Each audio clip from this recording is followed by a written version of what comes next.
আল্লাহ শুকরিয়া, আলহামদুলিল্লাহ। আমরা পবিত্র রবিউল আউয়ালের আজকের দ্বিতীয় জুমার দিবসে আমরা আলোচনা শুনব। আজ রাসূলুল্লাহ সাল্লাল্লাহু আলাইহি ওয়াসাল্লামের প্রতি উম্মতের ভালোবাসা কেমন হওয়া প্রয়োজন। সাহাবায়ে কেরাম রাদিয়াল্লাহু তাআলা আনহুমগণের ভালোবাসা নবীজির প্রতি কেমন ছিলেন। সাহাবায়ে কেরাম রাদিয়াল্লাহু তাআলা আনহুমগণ নবীজি সাল্লাল্লাহু আলাইহি ওয়াসাল্লামকে ভালোবেসেছেন। এটা আমাদের মতো নয়, যারাই তাদের বাপদাদার ধর্ম ত্যাগ করে ইসলামের ছায়াতলে প্রবেশ করে, ইসলামের যিনি পথ নির্দেশক, যিনি পথ দেখানো রাসূল করিম সাল্লাল্লাহু আলাইহি ওয়াসাল্লামকে তারা যে ভালোবেসেছেন, এটা একটা দৃষ্টান্ত। আমাদের দৃষ্টিকোণ থেকে এই জিনিসটা নিয়ে গবেষণা করার মতো ইমানই আমাদের নেই। কারণ এক একজনে দীর্ঘদিন 50, 60, 70, 80, 100 বছর পর্যন্ত সাহাবায়ে কেরাম তাদের ধর্মের উপরে জীবনযাপন করেছেন। যখন কোরআন নাজিল হলো, রাসূল করিম সাল্লাল্লাহু আলাইহি ওয়াসাল্লামকে আল্লাহ তাআলা দুনিয়াতে প্রেরণ করার পরে আল্লাহ রাসূলের উপর ওহী করলেন। যখন তারা দেখতে পাইলেন, কারণ তারা তো ছিলেন আরবি, তারা আরবি জানতেন, কোরআনের কথাগুলো তারা বুঝতেন, সুবহানাল্লাহ পাঠ করতেন। তখন তারা মিলালেন, দেখলেন কোরআনের কথা আর তাদের খ্রিস্টান ধর্মের কথা অথবা ইহুদি ধর্মের কথা অথবা যেই যে ধর্ম ছিল। আর সেই সময়ে ইহুদি এবং খ্রিস্টান ধর্মটাই বেশি ছিল। তো সেই যুগের মানুষগুলো নাছরবান্দা ছিলেন, কঠিন মেজাজের ছিলেন, গর্মি গর্মি ভাব ছিলেন। তাদের মধ্য থেকে আল্লাহ রাসূল সাল্লাল্লাহু আলাইহি ওয়াসাল্লামের 40টি বছরের যে সময়টা অতিক্রম করেছেন, এই 40 বছরের শিশুকালটা নবীজি তারা দেখেছেন।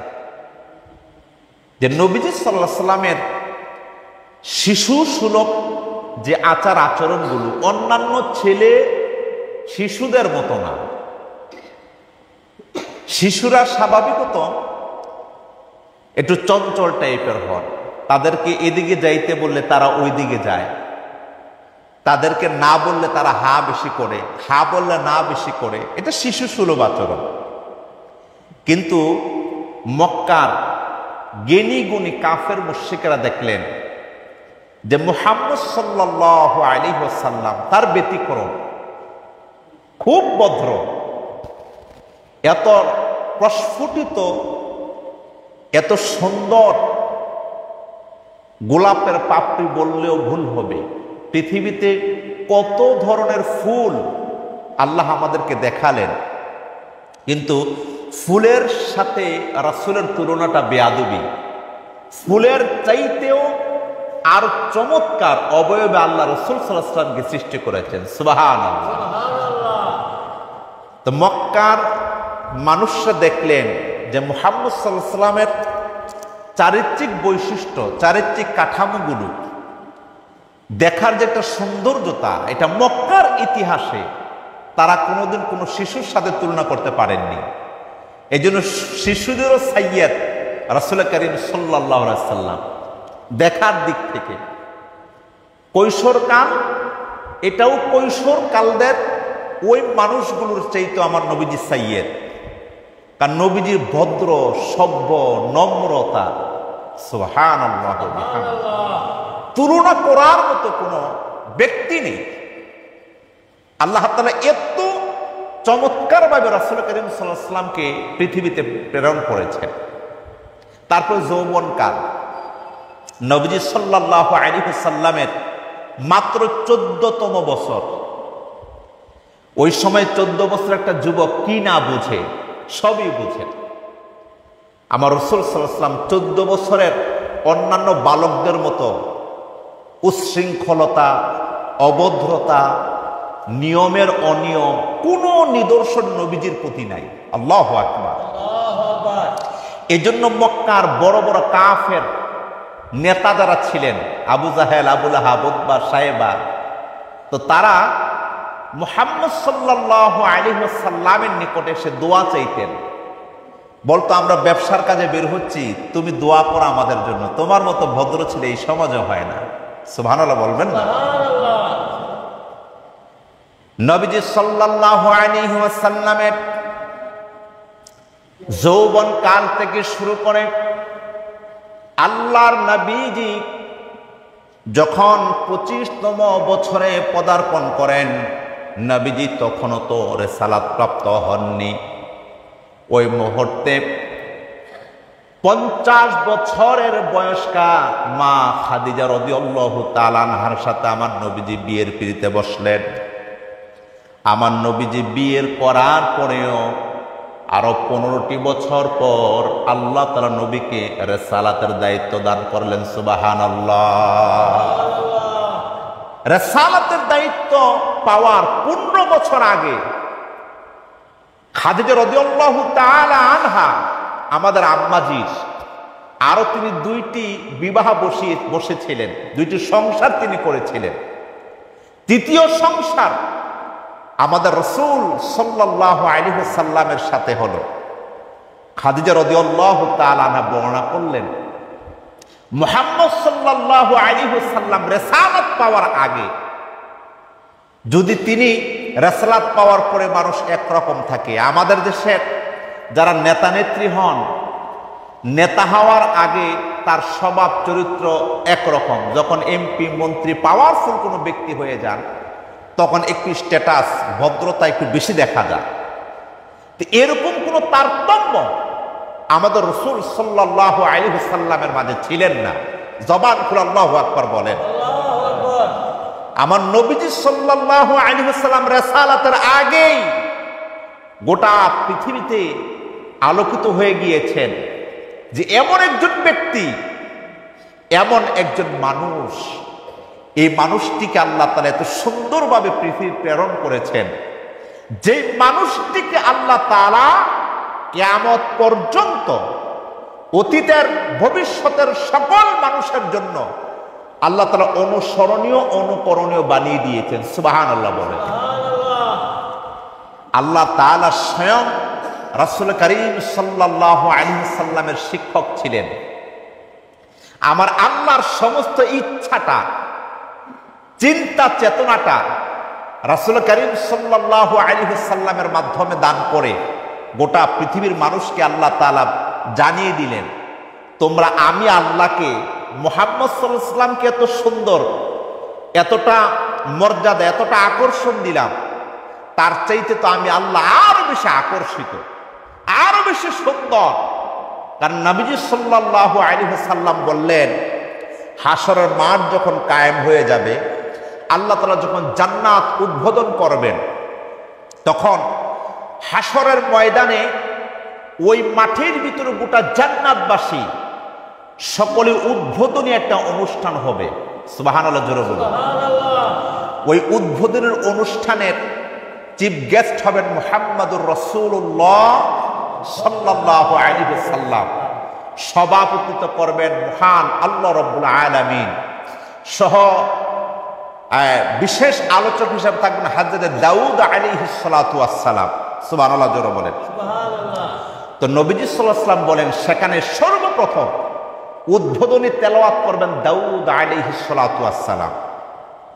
হযরত দাউদ আলাইহিস সালাতু ওয়াস সালাম তিনি যখন তার সুললিত কণ্ঠে দুনিয়ার মধ্যে তেলাওয়াত করতেন আল্লাহর জাবুর কিতাব, দাউদ নবীর সুললিত কণ্ঠের আওয়াজে উড়ন্ত পাখি দাউদ আলাইহিস সালাতু ওয়াস সালামের সম্মুখে বসে যেতেন। সুবহানাল্লাহ।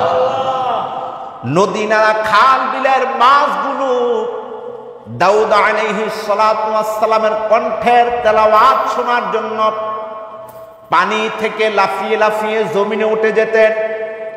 বন জঙ্গলের হিংস্র জানোয়ার, পশু পাখিগুলো তার সম্মুখে চুপচাপ হয়ে বসে বসে আল্লাহর কালাম শুনতেন। এমন পয়গম্বর যখন কিয়ামত হওয়ার পরে জান্নাতের মধ্যে সর্বপ্রথম আল্লাহর কালাম তেলাওয়াত করবেন। আল্লাহর নবীজি বলেন ওই দাউদ আলাইহিস সালাতু ওয়াস সালামের তেলাওয়াত শুনে জান্নাতবাসীরা অজ্ঞান হয়ে যাবেন। এই অজ্ঞান অবস্থায় তারা ৮,০০০ বছর সময় পার করে দিবেন। সুবহানাল্লাহ। সুন্দর কণ্ঠ, সুন্দর গান এবং স্বাভাবিকত আকর্ষণীয় কোনো বিষয় দেখলে অনেকে নিজেকে কন্ট্রোল করতে পারেন না, এটার প্রতি আবেগ আপ্লুত এতটা বৃদ্ধি পেয়ে যায়, অনেকে হার্ট ফিল করেন। আছে না এমন? আপনারা দেখেন না ইউটিউব ফেসবুকে মাঝে মধ্যে কিছু আকর্ষণীয় বিষয় অনেকে দেখেই গান হারিয়ে ফেলেন, মানে এটার ভুবনে তিনি ডুবে দিয়েছেন। জান্নাতবাসীরা ঠিক তেমন। দাউদ আলাইহিস সালাতু ওয়াস সালামের কণ্ঠের আওয়াজ এত শ্রুতিমধুর, এতটা চমৎকার, এতটা আকর্ষণীয় হবে যে তারা যে নিজের মাঝে নিজে হারিয়ে যাবেন, অজ্ঞান হয়ে যাবেন। আল্লাহু আকবার। এক অজ্ঞানে ৮,০০০ বছর জান্নাতের মধ্যে তারা ঘুমিয়ে যাবেন। সুবহানাল্লাহ বলেন। ৮,০০০ বছর পরে আল্লাহ তাআলা ডাক দিবেন, হে জান্নাতীরা, দাউদ নবীর কণ্ঠের তেলাওয়াত শুনে তোমরা ঘুমিয়ে পড়লে হবে? সম্মুখতার মহা আকর্ষণ আছে। আল্লাহু আকবার। জান্নাতবাসীদেরকে আল্লাহ তাআলা ডাকবেন, ডেকে ডেকে বলবেন, ও জান্নাতীরা, আমার দাউদ দুনিয়ার মধ্যে এত সুন্দর কণ্ঠে তেলাওয়াত করতেন, তোমরা শুনেছ পাখি বসে যেত, হিংস্র জানোয়ার তার সম্মুখে আমার কালামের তেলাওয়াত শুনত, এবং নদী নালার মাছগুলো লাফিয়ে লাফিয়ে ঝাঁকে ঝাঁকে তার সম্মুখে হাজির হয়ে যেত। দুনিয়ার মধ্যে যদি এমন নিজাম, এমন যদি সিস্টেম হতে পারে, তোমরা যারা শুনো নাই আমার দাউদের কণ্ঠের তেলাওয়াত তোমরা শুনে নাও। জোরে বলুন না সুবহানাল্লাহ। জান্নাতবাসীরা এই মুহূর্তে আমি আল্লাহ তাআলা কালাম পাঠ করবে মুহাম্মাদুর রাসূলুল্লাহ সাল্লাল্লাহু আলাইহি ওয়াসাল্লাম, যার উপর আমি আল্লাহ তাআলা সর্বশ্রেষ্ঠ কোরআন নাজিল করেছি, যেই কোরআন কিয়ামতের পরে এবং কিয়ামতের আগে আর কোনো কালাম পৃথিবীতে আমি আল্লাহ তাআলা নাজিল করব না। যেই কালামটা প্রতিষ্ঠা করার জন্য আমার নবী নিজের রক্তের মানুষের হাতে মার খেলেন, রক্ত ঝরালেন, কাবার চত্বরে আমার নবী বারবার অজ্ঞান হয়ে গেলেন, তায়েফের মাঠে আল্লাহর নবী নিজে অজ্ঞান হয়ে গেলেন, রক্ত ঝরালেন, উহুদের মাঠে নবীজির দাঁত শহীদ করে ফেললেন। আমার নবীজির অসংখ্য সাহাবায়ে কেরাম রাদিয়াল্লাহু তাআলা আনহু যে কোরআনের জন্য জীবন দিয়ে দিলেন, শহীদ হয়ে গেলেন।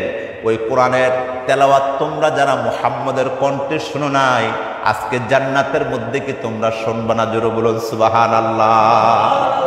জান্নাতবাসীরা বলবে, আল্লাহ অবশ্যই আমরা শুনতে চাই।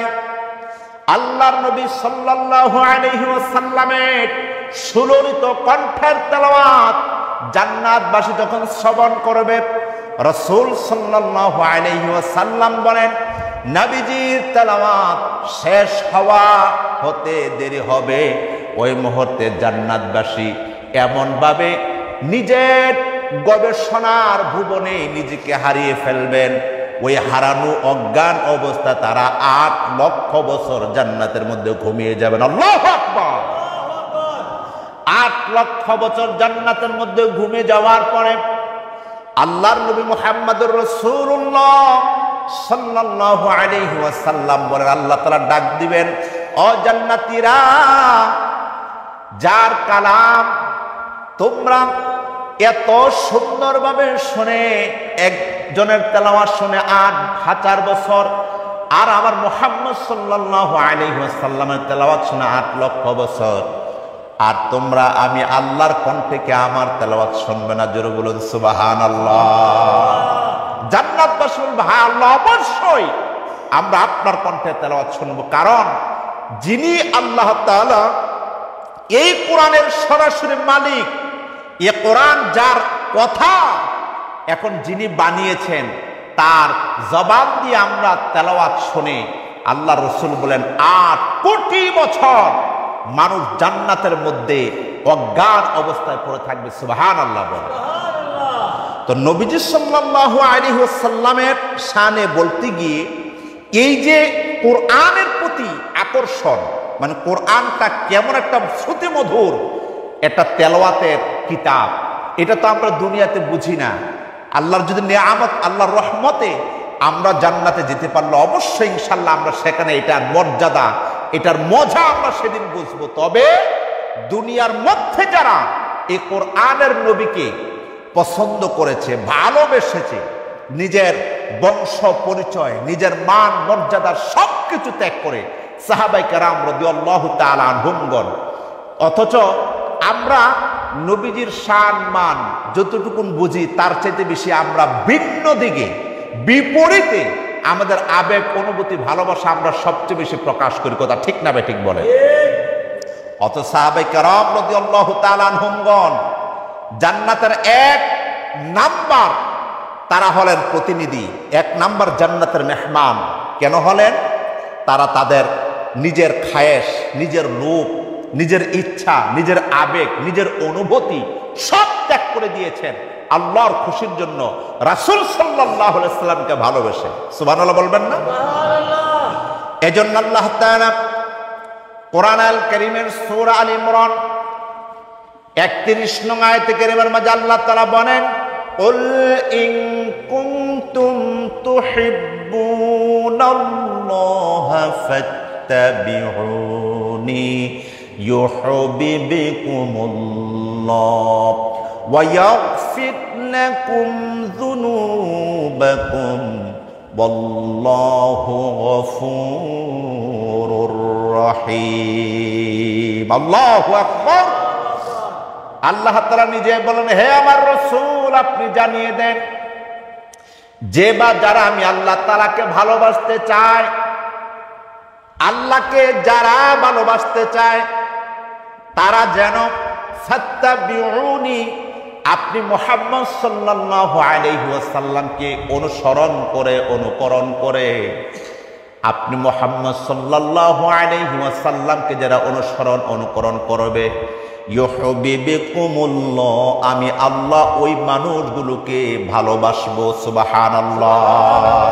এটা আওয়াজ দিয়ে সুন্দরভাবে বলুন সুবহানাল্লাহ। আল্লাহ যদি আমাকে আপনাকে ভালোবাসেন, আমার আপনার আর কোনো চিন্তা আছে? আওয়াজ দেন, চিন্তা আছে? আমার আপনার কোনো ভয় আছে? আল্লাহ যদি আমাকে আপনাকে ভালোবাসেন তাহলে জান্নাত ঠেকায় কে? সুবহানাল্লাহ বলেন। আল্লাহ যদি আমাকে আপনাকে ভালোবাসেন দুনিয়ার নিয়ামত ঠেকায় কে? আল্লাহু আকবার বলবেন না? এজন্য আল্লাহর ভালোবাসা পাওয়ার জন্যই আমাকে আপনাকে এখন থেকে প্রস্তুতি গ্রহণ করতে হবে। দুনিয়ার বাড়ি ঘরের জন্য না, অর্থ সম্পদের জন্য না, শুধুমাত্র কেবলমাত্র আল্লাহর ভালোবাসার পাত্র হওয়ার জন্য। এখন আল্লাহর ভালোবাসার পাত্র হতে গেলে আমাকে আপনাকে মানতে হবে মুহাম্মদ, সকলে বলেন মুহাম্মদ সাল্লাল্লাহু আলাইহি ওয়াসাল্লামকে।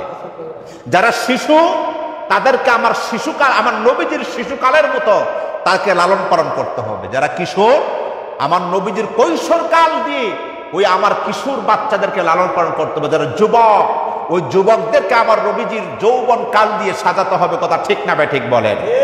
অথচ আমাদের যুবকদেরকে আমরা সাজাই গান দিয়ে, বাজনা দিয়ে, কৌতুক দিয়ে, এই চ্যানেল সেই চ্যানেলে সুন্দর কণ্ঠে গান গাইতে পারলে টাকা পয়সা, বাড়ি গাড়ির কত কিছুর মালিক হওয়া যায়।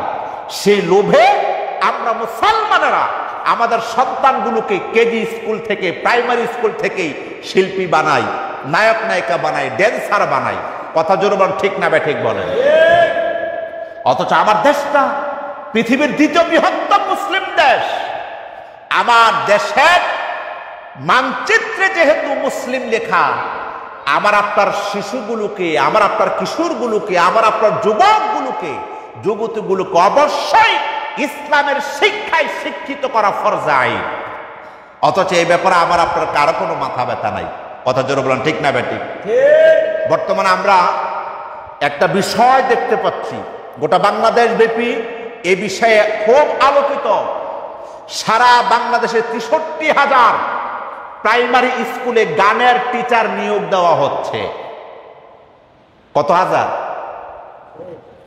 আপনারা কি ভুলে যাচ্ছেন নাকি? কত হাজার? তাহলে ৬৩,০০০ যদি গানের টিচার নিয়োগ দেওয়া হয়, আমার সারা বাংলাদেশে গানের টিচারের বেশি প্রয়োজন না ধর্মীয় টিচারের বেশি প্রয়োজন? আওয়াজ দিতে হবে। আমি কথা বলেন না কেন? ধর্মীয় টিচার দরকার না গানের টিচার দরকার? এই জবান বন্ধ রাখেন দেখে তো আপনি সেজদা দেন, মাঝখান দিয়ে হিন্দুয়ানের সংস্কৃতি ঢুকাই দেয়।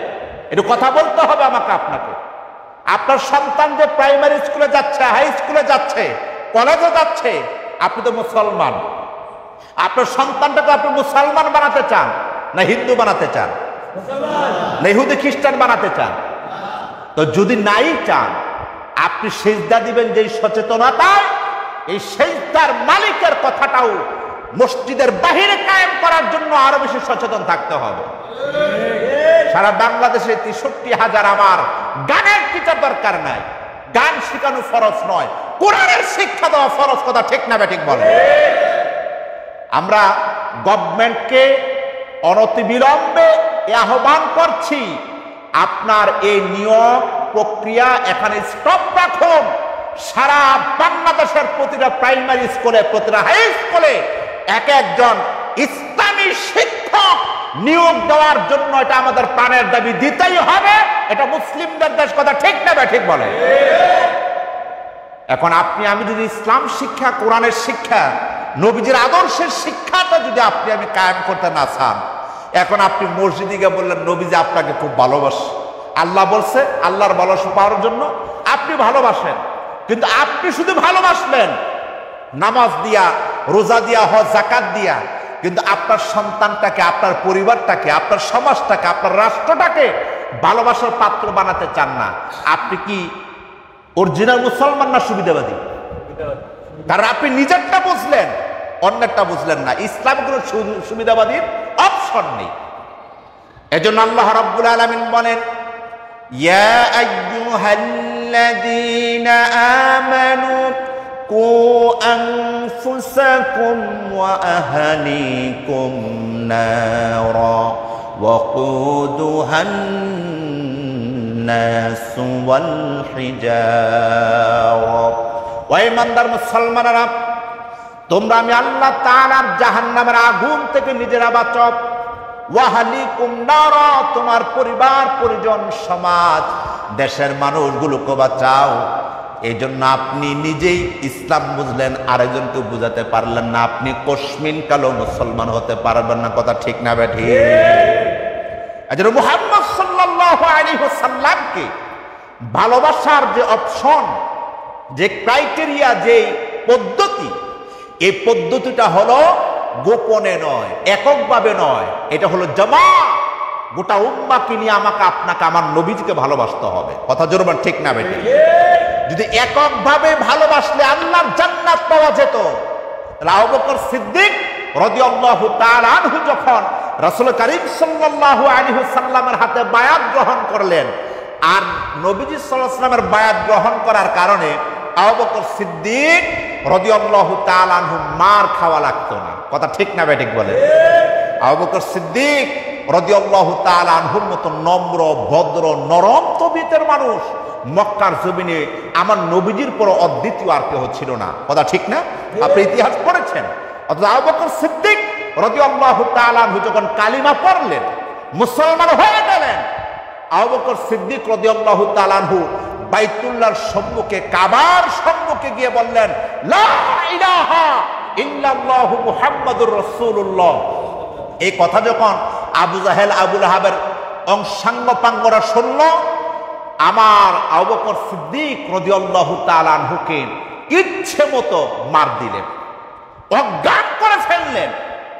আবু বকর সিদ্দিক রাদিয়াল্লাহু তাআলা আনহু জ্ঞান ফিরার পরে তিনি তার মায়ের কথা বলেন নাই, বাবার কথা বলেন নাই, তার সন্তানের কথা বলেন নাই। বললেন, হে আমার সাথীরা, মুহাম্মদ সাল্লাল্লাহু আলাইহি ওয়াসাল্লাম কেমন আছেন? আল্লাহু আকবার। ভালো কিভাবে বাসতে হয় দেখেন। আমরা তো নবীকে ভালোবাসি জিলাপি দিয়া, বিরিয়ানি দিয়া, তবারুক দিয়া। এগুলোদের নবীজির ভালোবাসা? কথা কয় না। যে নবীজি 1 দিন 2 দিন 3 দিন 5 দিন 7 দিন 14 দিন, যে নবী পেটে ক্ষুধার তাড়নায় পাথর বেঁধে মানুষকে দ্বীনের দাওয়াত দিয়েছেন, কোরআনের দাওয়াত দিয়েছেন, আল্লাহর হুকুম বাস্তবায়নের দাওয়াত দিয়েছেন, আর সেই নবীর উম্মতরা খানা লইয়া কোবাকুবি কারাকারি ফারাফারি দলাদলি। কথা ঠিক না ঠিক বলে? নট মুসলমানেরা। এজন্য রাসূল করিম সাল্লাল্লাহু আলাইহি ওয়াসাল্লামকে যদি অরিজিনালি আমি আপনি ভালোবাসে আল্লাহর ভালোবাসার পাত্র হতে চাই, আমাকে আপনার ইচ্ছা, স্বাধীনতা, নিজের গোলামি, মেজাজ সব ত্যাগ করতে হবে, আমার আল্লাহর পছন্দের সবকিছু অর্জন করতে হবে। কথা ঠিক নাকি বলেন? এজন্য আমাদের নবীজির মুহাব্বত এটা কোনো গণ্ডির ভিতরে সীমাবদ্ধ থাকবে না, ঘরের ভিতরে সীমাবদ্ধ থাকবে না, মসজিদের সীমাবদ্ধ থাকবে না। এটা সর্বত্রই সূর্যের আলোর ন্যায় চকচক ভাবে এটা প্রতিষ্ঠিত করতে হবে। এর জন্য আমাকে আপনাকে চোখ কান সবসময় খোলা এবং সজাগ রেখে জীবনযাপন করতে হবে। আমি আপনি নবীজির মুহাব্বতে খানা নিয়ে দলাদলি ফারাফারি আর ওই দিক দিয়া গানের মাস্টার দিয়ে আমার মুসলমান কোমলমতির সন্তানদের জীবন নিয়ে একটা অবস্থা তৈরি হচ্ছে। কথা ঠিক না ঠিক বলেন? আমরা যারা জেনারেল শিক্ষিত আছেন, ইংরেজি শিক্ষিত আছেন, এমন তো না যারা জেনারেল ইংরেজি শিক্ষিত আমরা নবীজির মুহাব্বত করি না, নাকি এমনটা নাকি? আমার জেনারেল শিক্ষিত থাকবে, স্কুল কলেজ থাকবে, ডাক্তার থাকবে, ইঞ্জিনিয়ার থাকবে, বিএসসি টিচার থাকবে, বাংলা সাহিত্যিক থাকবে, ভূগোল পরিণতির টিচার থাকবে, সবাই হবে মুসলমান। কথা ঠিক না ঠিক বলে? এজন্য প্রতিটা স্কুলে, প্রতিটা হাই স্কুলে গানের টিচার যদি নিয়োগ দেওয়া হয় 63,000 ইসলামী শিক্ষক নিয়োগ দিতে হবে 1,26,000। কথা জোরবান ঠিক না ঠিক বলেন? আমার প্রিয় মুসলমান ভাইরা, তাহলে এটার প্রমাণ হবে আমরা নবীজির অরিজিনাল মুসলমান, অরিজিনাল মুহাব্বত করে ভালোবাসি। এখন আপনি আমি নবীজির মুহাব্বতে আমি মাঝে মধ্যে একটা উদাহরণ দিয়ে থাকি। এক এরকম মাহফিলে এক আলেম নবীজির মুহাব্বত নিয়ে আলোচনা করতেছেন। ওদিক দিয়া আমাদের সমাজে, আমাদের পরিবেশ স্বাভাবিক কিছু আবেগী মানুষ থাকেন। তো একজন লোক হাত উঠায় বলে, হুজুর আমি তো নবীজির খুব মুহাব্বত করে খুব ভালোবাসি। এরকম হয় না অনেক সময় মাহফিলে, পরিবেশে? তাহলে সেই সময়ের ভিতরে বললেন, মাশাআল্লাহ আপনি নবীজির ভালোবাসেন, কিভাবে ভালোবাসেন? বলল, আল্লাহ রাসূল তো মিষ্টি খাওয়া পছন্দ করতেন, আমি জন্মের মতো মিষ্টি খাই। দেখবেন ভালোবাসার কি উদাহরণ। কথা কয় না? সাহাবা আজমাইন নবীজির জন্য জীবন দেয়, জিহাদের ময়দানে শহীদ হয়, নবীজির জন্য, আল্লাহর জন্য, দ্বীনের জন্য হিজরত করে নিজের বংশ, বাড়ি, ঘর, সম্পদ, ক্ষমতা সব ত্যাগ করে মদিনা চলে যায়, আর উনি মিষ্টি লয়ে এসে বসে রয়েছে। দেন কত বড় আবেগ! আমরা কিন্তু ওই মার্কা মুসলমান। এই জন্য আমাদের উপর যত মাইর, যত রকমের অশান্তি, যত জুলুম, যত নির্যাতন, সবকিছু আমাকে আপনাকে ভোগ করতে হয়। এই জন্যই। কথা কয় না? কারণ কোরআনে আল্লাহ যেভাবে বলেছে আমাকে ভালোবাসো, আমার ভালোবাসার পাত্র হও, আমরা তার বিপরীত হই। কথা ঠিক না ঠিক বললাম? তো বললো, আর কি ভালোবাসেন? বলল, নবীজি সাল্লাল্লাহু আলাইহি সাল্লাম বেশি লাউ কদু খেতে পছন্দ করতেন, এটা নবীজির সুন্নত। আসলে আমরা পছন্দ করি। মাশাআল্লাহ আমি এই খাবার খাইলে নিজে একাই খাই, কারোর খাইতে দেই না, জন্মের মতো আমি খাই। মাশাআল্লাহ, আর কি সুন্নত পালন করেন? বলল, নবী সাল্লাল্লাহু আলাইহি ওয়াসাল্লাম প্রতিদিন যোহর নামাজ পড়ে খাবার দাবার খেয়ে কাইলুল্লাহ করতেন, সুন্নত, আমি এই সুন্নতটা পালন করি। তো হুজুর বলে, মাশাআল্লাহ আপনি তো যত সুন্নত পালন করেন সব তো নরম। আমার নবী সাল্লাল্লাহু আলাইহি ওয়াসাল্লাম এরকম সুন্নাত, কথা ঠিক আছে, নবীজির জীবনে তাহাজ্জুদের আমল, এটা তো নবীজির সুন্নত। নবীজির জন্য শরীর থেকে সত্যের জন্য ঘাম ঝরানো, রক্ত ঝরানো, জীবন দেওয়া, এটা তো সুন্নত। বলে, হুজুর মাফ চাই, এত গরম গরম শক্ত শক্ত সুন্নতের কথা বলবেন না, যত পারেন নরম সুন্নতের কথা বলেন। এই নরম সুন্নি আমরা। কথা কম জোরে ঠিক না বেটে? এই সুন্নাত দিয়ে আপনি আল্লাহর ইউহিব্বুকুমুল্লাহ, আল্লাহর ভালোবাসার পাত্র হতে পারবেন না। কথা কি সঠিক বললাম না বেঠিক? এখন সূরা আল ইমরানের এই আয়াতটা, সূরা আল ইমরানের 31 নং আয়াতের ব্যাখ্যা বুঝতে হলে আমাকে আপনাকে সূরা তাওবার 24 নং আয়াতে কারিমাটা বুঝতে হবে। সূরা আলে ইমরানের 31 নং আয়াতে কারিমা নাজিল করেছেন যে আল্লাহ, সূরা তাওবা 24 নং আয়াতে কারিমাটাও নাজিল করেছেন আল্লাহ। আবার কোন আল্লাহ, একটু হাত তুলে কোন সেই আল্লাহ। তাহলে আপনি একটা মানলেন আর একটা ছাড়লেন, আপনি কি মুসলমান? সুবিধাবাদী। কথা কয় না, আমরা কি সুবিধাবাদী? এজন্য আমাদের অনেক মুসলমান নেতারা বলে রাজনীতির সাথে ইসলামের কোনো সম্পর্ক নাই। এই কথা যারা বলে তখন তারাই মাশাআল্লাহ মদের বোতল টাকা জায়েজ করে খায়, সুদের ব্যাংক চালু করে, ঘুষ দুর্নীতি চালু করে। কথা ঠিক না ভাই? ঠিক বলে। এখন আবার শুরু হয়ে গেছে আমার বাংলাদেশের বিখ্যাত ইউনিভার্সিটি, যাকে প্রাচ্যের অক্সফোর্ড বলা হয়, ঢাকা বিশ্ববিদ্যালয়ের ডাকসু নির্বাচন নিয়ে আমার কোমলমতি পবিত্র চিন্তার ছেলেদেরকে কত রকমের যে এখন যে মেনশন করা হচ্ছে বিভিন্নভাবে, অথচ যারা মেনশন করে এগুলো 1 নাম্বার চোর, বাটপাট, ডাকাত, দর্শনকারী, লুণ্ঠনকারী, চাঁদাবাজ। আর যাদেরকে বলা হচ্ছে অথচ তারা চুপচাপ। জাতি এখন আর বেকুব না, জাতি এখন আর অন্ধ নয়। এখন আমরা সবাই সচেতন না অন্ধ? কথা কন না, সচেতন না অন্ধ? মক্কার ভূখণ্ডেও কাফের মুশরিকরা আমার নবীকে কতভাবে যে তহমত দিয়েছে। কারণ যখন দেখতেছেন মুহাম্মদের দল ভারী হয়ে যাচ্ছে, মুহাম্মদের সৈন্য দিন দিন বাড়তেছে, তখন আমার নবীকে গণক বলা হয়েছে, আমার নবীকে আপনার বলা হয়েছে নারী লোভী। নাউজুবিল্লাহ বলবেন না? আমার নবীকে বলা হয়েছে পাগল, মাতাল। কিন্তু এতগুলো বলার পরেও ইসলাম কি ঘুমিয়ে আছে না জেগেছে? ঠিক সত্যকে যারা ধামাচাপা দিয়ে নিজেকে হাইলাস করতে গিয়া ভাড়াটিয়া নর্তকী এনে তহমত দেওয়ার চেষ্টা করে, তখন মুখ দিয়া কথাই বের হয় না। কথা কয় না? এটা কোরআন সুন্নাহ দ্বারা দৃষ্টান্ত। আপনি নিজেকে যদি সৎ, সভ্য, আদর্শিক বানাতে চান, আপনি যখন কোরআন ইসলামের চিন্তা যখন আপনি আকৃষ্ট হবেন, দেখবেন আল্লাহর নিয়ামত আপনার মাধ্যমে দিনের খেদমত হবে, জাতি উপকৃত হবে, আপনার দ্বারা মানুষ উপকৃত হবে, মানুষের ভালোবাসা পাবেন, দোয়া পাবেন। কথা কয় না?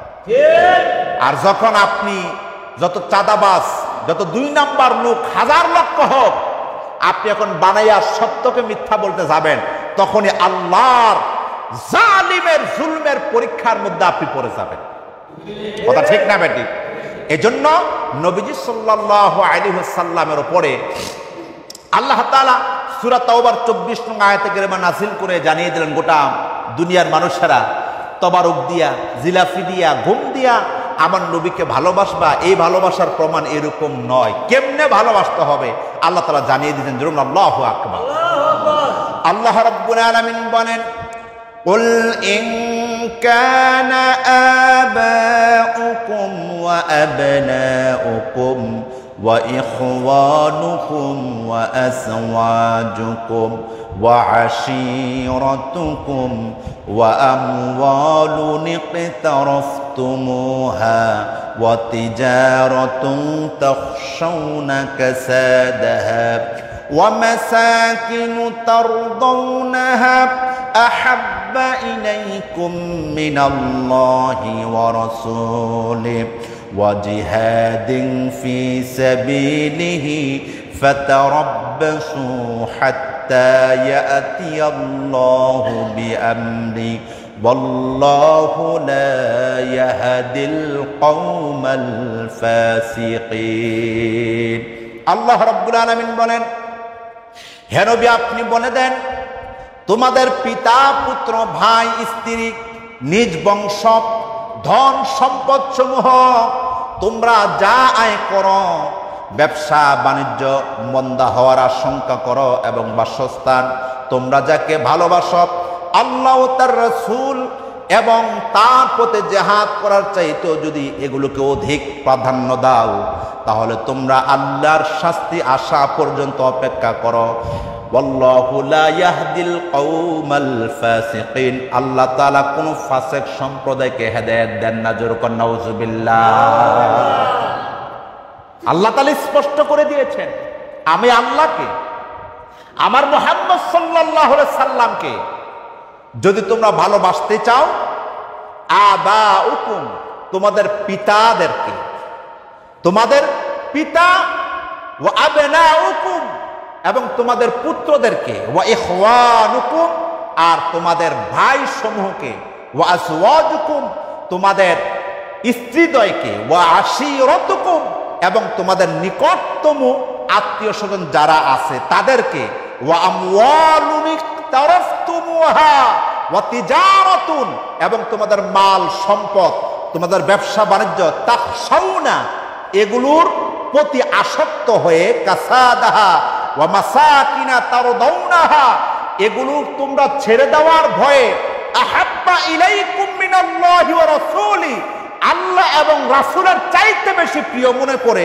ওয়া জিহাদিহি ফি সাবিলি, এবং আমার রাস্তা জিহাদ করার চাইতে বেশি তোমরা দুনিয়ার ভাই বোন, মামা খালু, জ্যাঠা জেঠি, রাজনীতি, আত্মীয় স্বজন, ক্ষমতা, অর্থ সম্পদকে প্রাধান্য দাও, তাহলে ফাতারাব্বাসু হাত্তা ইয়াতিয়াল্লাহু বিআমরি, তাহলে তোমরা অপেক্ষা করো আল্লাহ তাআলার কঠিন আযাবকে।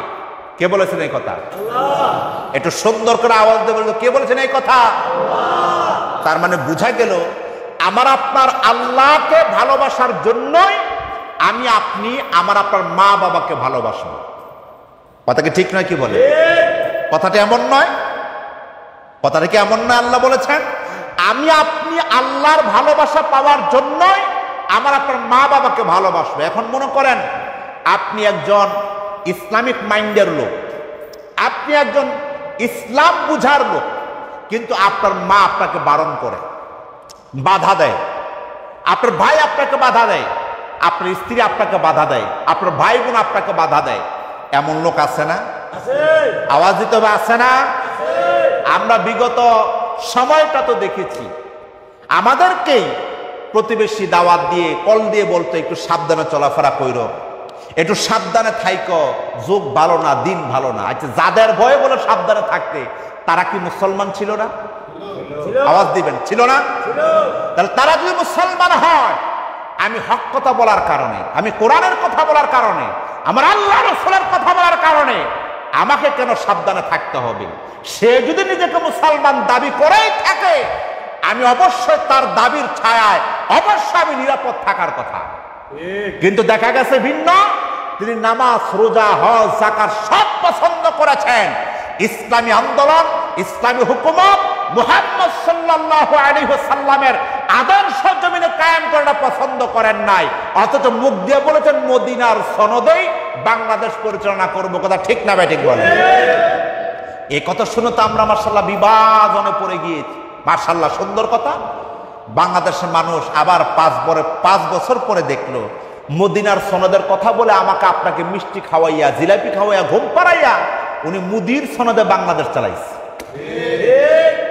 অত বাংলাদেশের 17 কোটি মানুষ আমরা মুসলমান, আমরা নামাজি, আমরা আল্লাহ এবং রাসূল প্রেমিক, কিন্তু তার বাস্তবতাটা হলো ভিন্ন। আমরা প্রেম দেখাইছি, ভালোবাসা দেখাইছি টুপি দিয়া, দাড়ি দিয়া, জুব্বা দিয়া, শরীর থেকে আদর্শগত দিকটাকে কায়েম করার জন্য না ঝরাইলাম ঘাম, না ঝরিয়েছি রক্ত। কথা ঠিক না ভাই? ঠিক বলে। এজন্য আল্লাহ তাদেরকে ফাসিক বলেছেন, যারা কোরআনের কথাকে নিজের মতো করে ব্যাখ্যা করে, নিজের মতো করে বুঝে, কিন্তু নিজের স্বার্থটা যে অর্জন করতেছে এটা কাউকে বুঝতে দেয় না। এজন্য আমাকে আপনাকে সবাইকে এই রবিউল আউয়াল মাসে আমার নবীর প্রেম ভালোবাসা যদি বুঝতে হয়, আমাকে আপনাকে কোরআন স্পষ্ট বুঝতে হবে। কথা ঠিক না বেটে? এজন্য আল্লাহ তাআলা বলেছেন সূরা আল ইমরানে, কুল ইন কুনতুম তুহিব্বুনাল্লাহ ফাত্তাবিউনি ইউহিব্বুকুমুল্লাহ। আমি আল্লাহকে ভালোবাসতে চাইলে আমার মুহাম্মদ সাল্লাল্লাহু আলাইহি ওয়াসাল্লামকে ভালোবাস। এখন মুহাম্মদ সাল্লাল্লাহু আলাইহি ওয়াসাল্লামকে ভালোবাসলেই আমি আল্লাহ তোমাদেরকে ভালোবাসবো। এটা কার ওয়াদা? আল্লাহ। এখন এই ওয়াদার মধ্যে কিন্তু আমাদের গরম গরম সুন্নি ভাইয়েরা হাবুডুবু খাচ্ছে, কথা কয় না। কিন্তু আপনার নীতি নৈতিকতার আদর্শের ভিতরে ডুবে নাই। কারণ নীতি নৈতিকতার আদর্শের মধ্যে ঢুকলে জালেম গোষ্ঠী আপনাকে হামলা করবে, মামলা দিবে, জেল কাটাবে, ফাঁসির কাস্টে ঝুলাবে। তো এগুলোর পরেই তো জান্নাত, কথা কয় না। সত্য বলে, হালাল বলে, বৈধ বলে, পবিত্র কথা বলে আপনি যদি জালিমের চোখের কাটা হয়ে যান, এটাই আপনার সফলতা। আর আপনি যে হক পথে আছেন, রাসূল করিম সাল্লাল্লাহু আলাইহি ওয়াসাল্লাম বলেছেন তুমি যে হক পথে আছো এটা বুঝবা কিভাবে? যখন মিথ্যুকেরা, যখন জালিমেরা তোমাকে বরদাস্ত করতে পারবে না, তোমার উপরে অত্যাচার করবে, নির্যাতন করবে, তখন বুঝবে তুমি হক পথে আছো। কিন্তু আমার সমাজে, আমার পরিবেশে কে জালিম কে ইমানদার বুঝাই যায় না। যেখানে যায় এখানে দিয়ে মিলেমিশে আছে, ওরা আত্মীয় হেন, কথা কয় না। তাহলে কে মুসলমান, কে ইহুদি, কে খ্রিস্টান, কে বাতান, এটা বুঝার একটা প্রক্রিয়া আছে না? এটার বুঝার প্রক্রিয়া হলো আপনার বাবা যদি ইসলাম কম বোঝে, আপনি ওই মুহূর্তে বাবার সম্মুখে প্রতিবাদ করাটা ফরজ, তোমাকে ইসলাম মানতেই হবে। যদি আমাকে সন্তান বলে পরিচয় দাও, বাবা বলে আমি তোমার ধর্মে চলে যাব, এটা আমার নীতি নয়, কথা ঠিক না ঠিক? কিন্তু বাবা মা যদি আবার ধর্মীয় শাসনে অনেক আন্তরিক, আপনি সন্তান যদি কিছু ধর্ম কম পালন করেন, তো নবীজি বলছে আবু দাউদের হাদিস, তাকে 10 বছর পরে ভালো করে ব্যত্রাঘাত করো, দিন বুঝাও, ইসলাম বুঝাও। সুবহানাল্লাহ। কিন্তু মুসিবত ওই জায়গার মধ্যে। এখন আমি বাবা হয়ে ধর্ম বুঝি, সন্তান রোজা রাখার উপযুক্ত, আরে এই গরমে দিয়ে এত বড় দিন এ রোজা রাখলে শরীর শুকিয়ে যাবে। উনি মনে হয় এই সন্তানকে জন্ম দিছে, মানে বানাইছে, কথা কয় না। উনি এই সন্তান বানাইছে, বানাইছে কে? আমার আপনার মার বৈধ প্রক্রিয়ায় আমার আপনার সামান্য এক ফোঁটা নাপাক পানি মায়ের উভাঙ্গে গেল, এটা আমার আপনার ইচ্ছায় গেল মনে করেন, এটা আমার আপনার ইচ্ছাও যায় না, আল্লাহর ইচ্ছায় গেছে, কথা কয় না। ওই নাপাক পানি থেকে আল্লাহ তাআলা আমাকে আপনাকে মানুষ বানাইলেন, এটা মা বাবার ইচ্ছা না আল্লাহর ইচ্ছা। তো যেই জায়গার মধ্যে কোনো খানা নাই, পানি নাই, অক্সিজেন নাই, ভিটামিন নাই, ক্যালসিয়াম নাই, B+ নাই, আপনি খাওয়াইছেন 10 মাস, কথা কয় না। 10 মাস আপনার স্ত্রীর পেটে আপনি খাবার দিচ্ছেন, আপনি কত আবেগ, কত অনুভূতি, বাবা হইতাছি, আমার সন্তানরে এই বানাবো সেই বানাবো, কত কিছু বানানোর স্বপ্ন। দুনিয়াতে আসলো যেদিন, আপনি ওই দিন মাশাআল্লাহ খুব খুশি আনন্দিত। এখন আপনি নিয়ত করলেন আমার ছেলের বানাবো পৃথিবীর শ্রেষ্ঠ নায়কের মতো, কথা কয় না। আমার ছেলেকে বানাবো পৃথিবীর শ্রেষ্ঠ শিল্পীর মতো, নায়িকার মতো। নাউজুবিল্লাহ। লজ্জা করলো না একবার জবান দিয়ে কথাটা বলতে? তোমার, তুমি কি সন্তানের মালিক? তোমাকে আল্লাহ আমানত দিয়েছে, এ সন্তানকে ইসলামের চেতনায়, ইসলামের দর্শনে যদি লালন পালন করতে না পারো, তোমার মতো বাবার মুখ লাইঠাইয়া তোমাকে জাহান্নামে সে প্রেরণ করবে। যে সন্তানের জন্য বাবা মা আমি আপনি জাহান্নামে হতে হবে, ওই সন্তানের প্রেম ভালোবাসায় ধর্ম ত্যাগ কেন করবো আমি আপনি? ওই সন্তানকে ধর্মীয় শাসনে শাসিত করব। নামাজের উপযুক্ত বেটা, ফজর আজান হয়েছে, কান ধইরা মসজিদে ঢুকাবেন, নামাজ পড় বেটা, এটা আমার আল্লাহর হুকুম। তোর নামাজে না বানাইলে তুই আমার জাহান্নামে লাথি দিয়ে ফেলাইবি, কথা কয় না। রোজার হুকুম আমার আল্লাহ, বেটা রোজা রাখতে হবে, খাবার দাবার সব বন্ধ। স্ত্রী যদি সন্তানকে ভালোবাসা আপনার চাইতে বেশি, ওই স্ত্রীকে আপনি উপবাস রাখবেন, রাত্রে তোর কপালে ভাত নাই। আমার রক্ত ভেজা, আমার রক্ত শোষা টাকার পয়সার উপরে আমার ছেলে মাতবুরি করবে, এটা হতে পারবে না। এই জন্য আল্লাহ তাআলা নিজে বলে দিয়েছেন কেমন ভালোবাসবা। বাবা মা ধর্ম ইসলাম বুঝে ভালোবাসো, মুহাব্বত করো। তোমার স্ত্রী বুঝে ভালোবাসো, ভাই বোন বুঝে ভালোবাসো, প্রতিবেশী বুঝে ভালোবাসো। ব্যবসা বাণিজ্য করার মধ্য দিয়ে যদি ব্যবসা বাণিজ্য তোমাকে পাপিষ্টের পথে না যায়, ওই ব্যবসাকেও ভালোবাসো। কিন্তু যেই সহবত তোমাকে ইসলাম, আল্লাহ, রাসূলের মুহাব্বত থেকে দূরে সরিয়ে দেয়, ওটাকে লাথি মারো, কথাটা কার? আল্লাহর। কিন্তু এটা তো আমি আপনি করি না, এটা আমি আপনি করতে চাই না।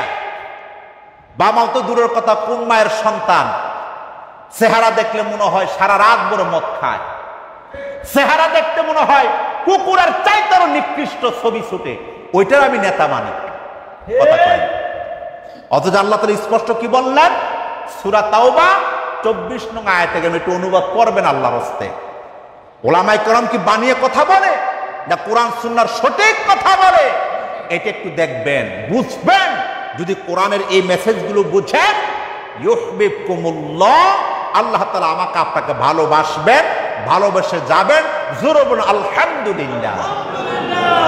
আর যদি আপনি শুধু ভালোবাসলেন কিন্তু আল্লাহর ভালোবাসার নির্ধারিত ফর্ম শর্ত আপনি মানলেন না, আমি আপনি ভালোবাসা দৌড়াবো, আল্লাহ বলবে সুহকন, দূর হ, তুই পাপিষ্ট, তুই মুনাফিক, তোর মতো ফাসিক ফুজ্জার আমি আল্লাহর দয়া রহমত থেকে বঞ্চিত। জোরকন নাউজুবিল্লাহ। এজন্য আমরা নবীজির মুহাব্বত ভালোবাসবো নিজের মতো না, কোরআন দিয়া। কথা কয় না, কি দিয়া? আবু বকর সিদ্দিক রাদিয়াল্লাহু তাআলা আনহু যখন নবীকে ভালোবাসতেন, নবীর পথে আসলেন, বাবা মা ভাই বোন বংশ পরিচয় সব ত্যাগ করেছেন। কথা ঠিক না? ইতিহাস তাই বলে না? আবু বকর সিদ্দিক, আয়েশা রাদিয়াল্লাহু তাআলা আনহা, আসমা রাদিয়াল্লাহু তাআলা আনহা, এই তিনজন ছাড়া আবু বকর সিদ্দিকের স্ত্রীও মুসলমান হয় নাই, ত্যাগ করে দিয়েছেন। এটা হলো মুহাব্বত। কার জন্য? আর আওয়াজ দেন, কার জন্য? এরকম যদি দৃষ্টান্ত আপনি আমি স্থাপন করতে পারি, রবিউল আউয়াল মাস এটা আমার আপনার সফলতার মাস হবে। আর আপনি শুধু রবিউল আউয়াল মাসকে স্মরণ করলেন, বা রবিউল আউয়াল জুসনে জুলুস করলেন, একটু মিলাদ করলেন, তো আবারও খাইলেন, এটার নাম কি আদর্শ নাকি? এটার নাম আদর্শ নয়। আদর্শ আমাকে আপনাকে অর্জন করতে হবে। আল্লাহ তাআলা আমাদের সবাইকে কোরআন সুন্নাহর সঠিক সমঝ আমাদের সবাইকে দান করুন। জোরে বলি আমিন। আর জোরে বলি আল্লাহুম্মা আমিন। হাদা মা ইনদি ওয়াল ইলমু ইনদাল্লাহ।